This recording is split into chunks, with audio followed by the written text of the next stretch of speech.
How to log in into your TikTok Lite account. Hello everybody, welcome to another video. In this video, we're going to learn how we can log in into your TikTok account using TikTok Lite. So let's get started. But before that, make sure you hit the like and subscribe option on this channel. So what you need to do is go to your profile, and here you can see the option called sign up for TikTok. But since we already have an account, we need to tap on login.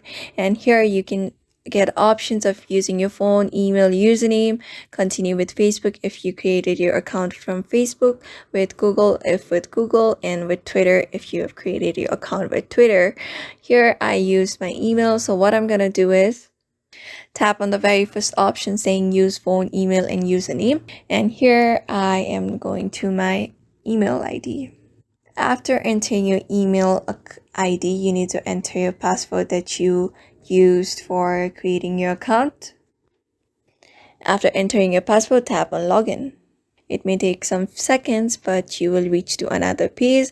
What you need to do is drag the slider to fit the puzzle. You need to give a certain type of exam for this to verify that this is you. After that, the verification is complete. So after the verification is complete, you'll be directed to your TikTok account very easily. You just need to tap on your profile and you can see you have been logged in your account in TikTok Lite. So in this way, you can log in your TikTok account from TikTok Lite very easily by following the steps. So I hope this video was helpful to you, and thank you for watching this video.